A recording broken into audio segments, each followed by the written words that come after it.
It's valued because it alleviates suffering within us and with each other. There is a dedication of merit that you might hear after the end of a Tibetan retreat or teaching. It says, by this ethical behavior, may we swiftly realize the great perfection and uplift each and every one without exception.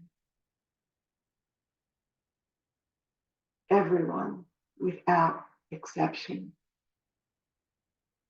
And ethical behavior does this because it draws our behavior toward ahimsa,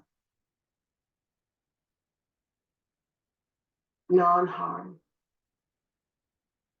And sila, or precept practice, it informs us, it helps develop and sensitize our understanding of ahimsa.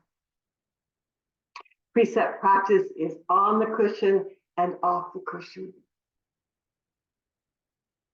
We walk the walk as best we can. And as we study and practice these precepts, they start to sink in. We start to express them in our behavior. And when we don't, we notice it and course correct. These precepts help us to hold good boundaries. And when we're able to hold good boundaries, we are protecting ourselves and others. Each precept is an invitation to reflect on what is right and to nurture a reverence for all living things. And it's not only engaging in non-harm, but engaging with kindness and metta. Roy talked about this Monday. And Buddha said to his beloved Ananda, when I'm gone, allow these precepts to be your teachers. Not as a person, but as an understanding from within of what ahimsa feels like, embodied. Live from them. Live by them. Walk the walk. We have these portable teachers, they support us in walking the walk. And the third precept helps us to align with respect and care and dignity of these bodies. Aware of the suffering caused by sexual misconduct, I vow to cultivate responsibility and learn ways to protect the safety and integrity of individuals, couples, families, and society. And Thich Nhat Hanh said, if you want to learn how to love yourself, take a breath. And remember, you have a body.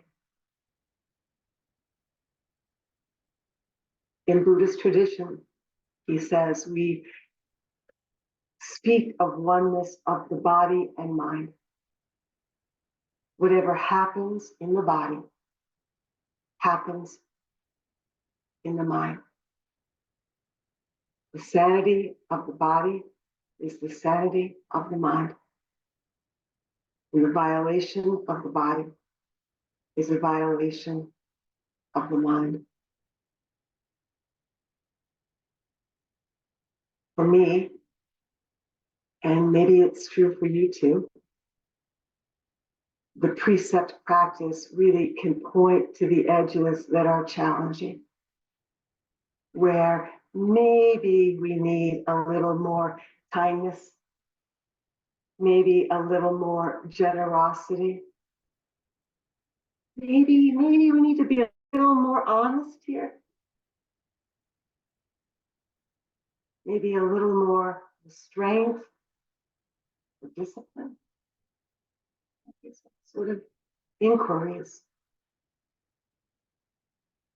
And all this through the lens of mindfulness, which is defined as a non-self-referential, non-judgmental posture of caring attention,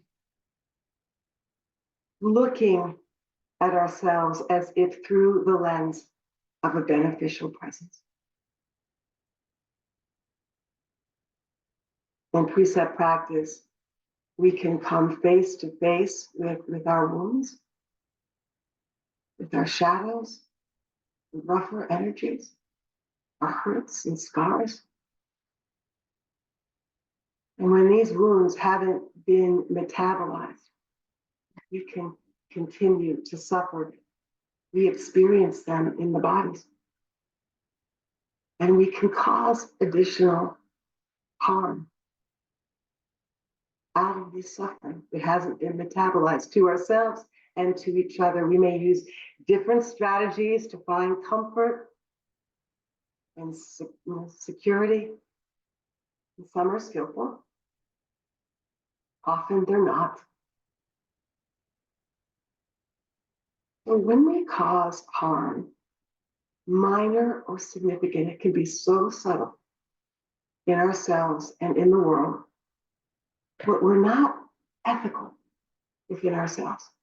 And this is not malicious. This is because we haven't yet grown our resolve to act in accordance with sila. Maybe we haven't had enough support. Maybe we're not even aware of this.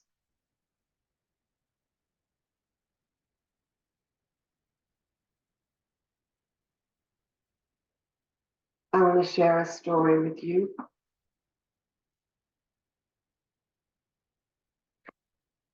A few years ago, I was sitting in my office with a woman who had a history of sexual trauma and abuse. And she frequently shares of feeling unclean. And shame pervaded her sense of self, colored the lens through which she saw herself and saw the world. It was difficult for her to receive care or kindness. She would often mock it. And she was someone who came to me for a while and then would leave and go out somewhere else and then come back. And I worked with her when she was 150 pounds overweight. And then she lost the 150 pounds. And she gained it back. And when she came back to see me, she had entered the 12-step program of OA. Some of you may know it. It's modeled on the 12-step of AA. And food in this program, food is measured and weighed and portioned, and there's a time to eat and there's a time not to eat. There are certain foods you can eat and certain foods you cannot eat. You really hear the holding environment, the structure around food. And she had made a daily commitment to uphold this structure. And one day she was running late. And she came into my office with measured yogurt and cereal and fruit. And she said, this was actually breakfast, and I need to eat it before, I don't know, 2 o'clock or something, or then I can't eat this meal. And can I eat here? And I said, sure. And so she started to unpack her food and was eating quickly and talking at the same time. I don't know, I'm sure a lot of us do that, eat and talk. And I just invited her. I said, you know what? Let this be your meal. You don't need to slow down. slow down. Let yourself enjoy your meal. And so she did. Each bite, crunch, chew, swallow, spoon back down to the bowl.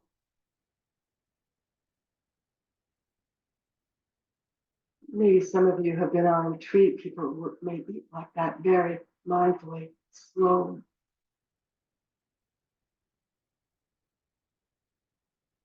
And when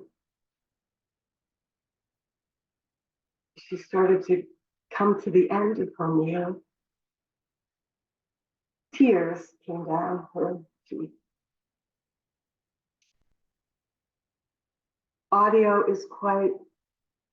Can people hear me okay? Okay. Okay. Tears came down her cheeks.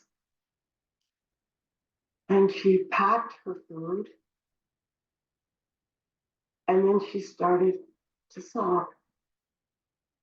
And she started to breath 40%. And she said, Jay, this was a gentle meal. I've been violent with food.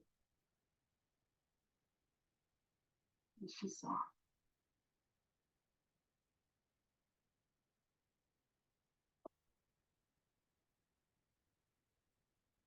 And then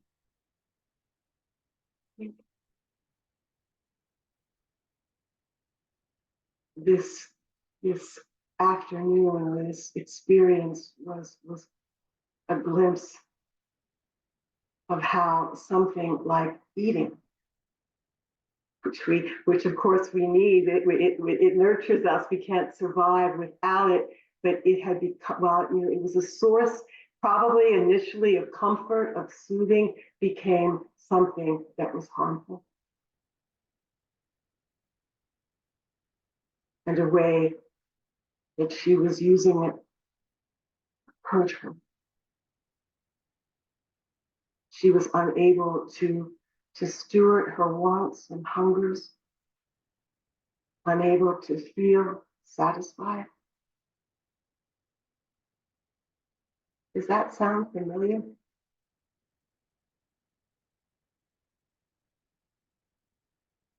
Love and nourishment and safety and respect had really been absent for her. So each person is an invitation to reflect on what is right and what nurtures a reverence for all living things. It is not only engaging in non-harm, but engaging with kindness and metta. A gentle meal, a healing touch.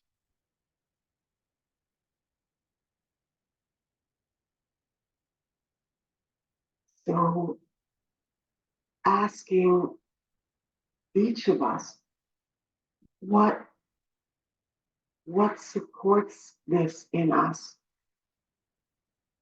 And what hinders this in us?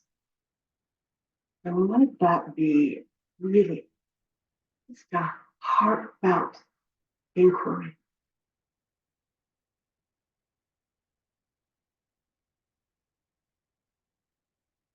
Thank you for listening. And now we have this wonderful opportunity to practice.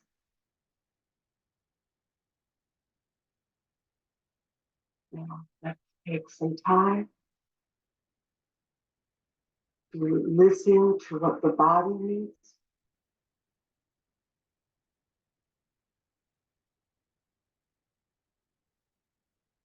To feel what feels good in a stretch, what gives pleasure in a movement.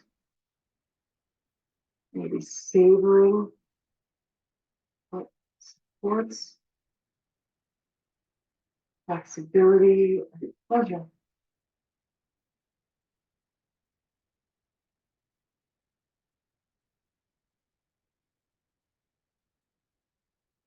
Noticing what happens to breathing as you move.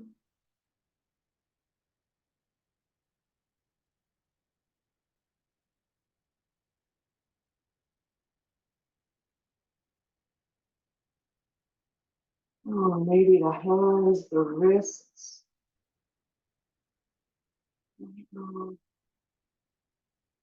fingers.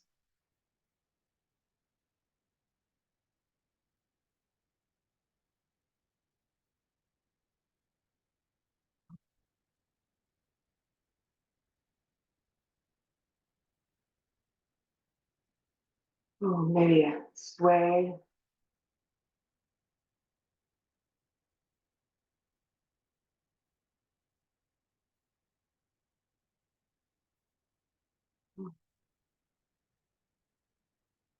And when you feel ready in your time, coming into a posture that's comfortable and supported, we want to optimize physical comfort so the body can relax, supported and safe to relax.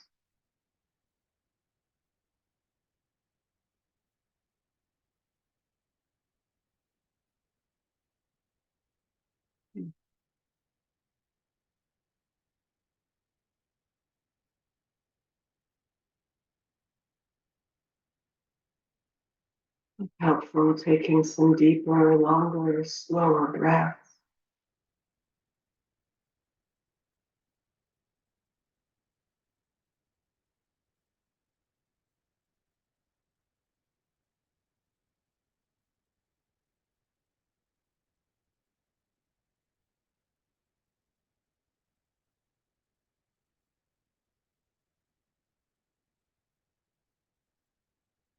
Inviting the eyes and mouth and face to relax.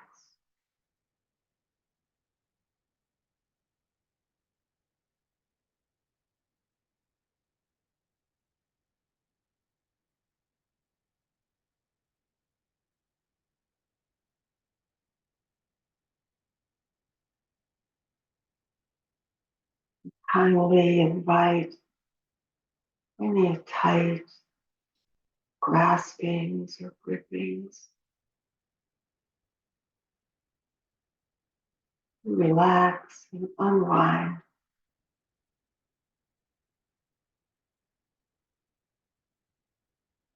In their good time.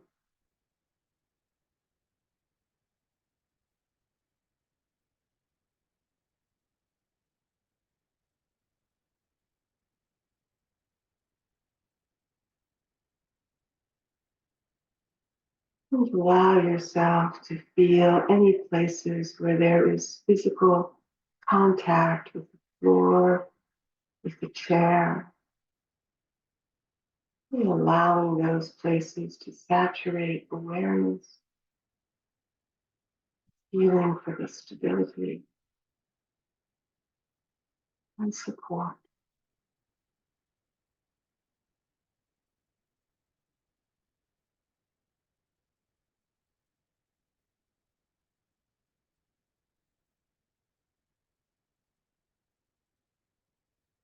And sensing the tenderness of unwinding.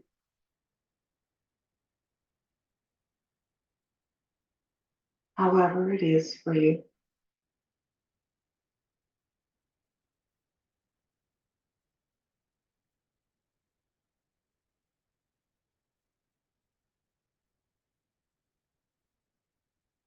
For this short practice, sensing the mind like the spacious, infinite sky without edges,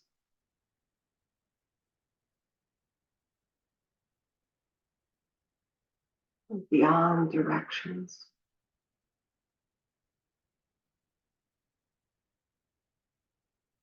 north and south, east or west.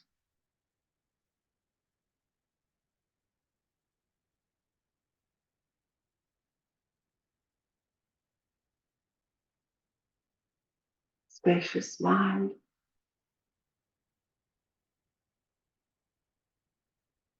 warm heart,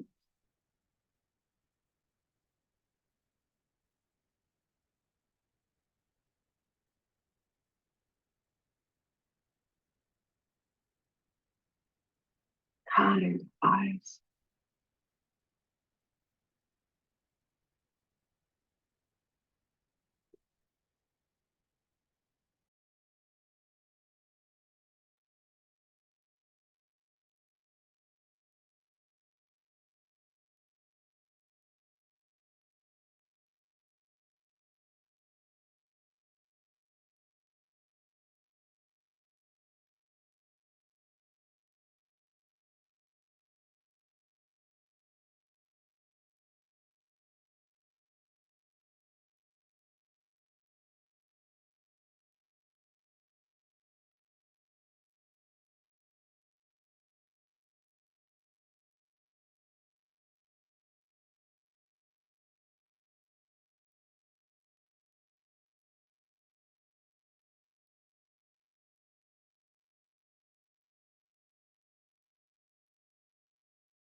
And if the mind is drifting or planning or distracted, allowing the physical breath in the body to invite you back to this moment.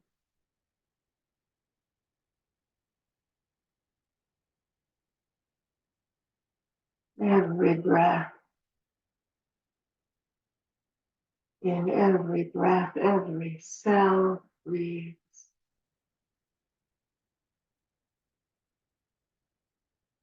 In these bodies.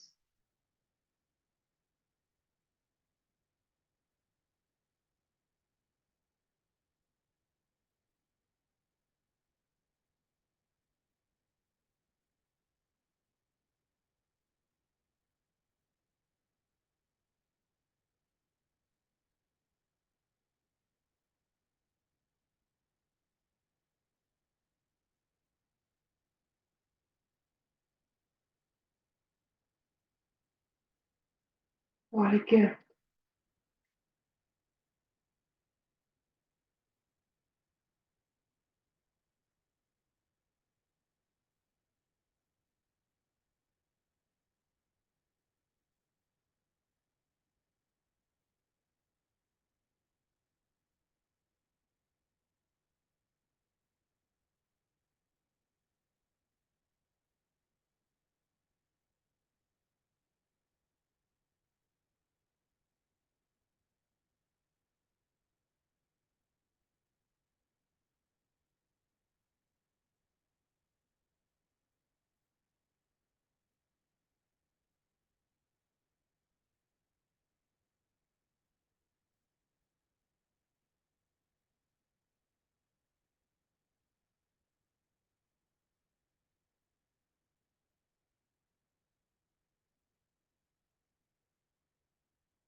And if there is anything that is difficult or challenging, may it be held with some kindness and care.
Thank you, everyone. I think you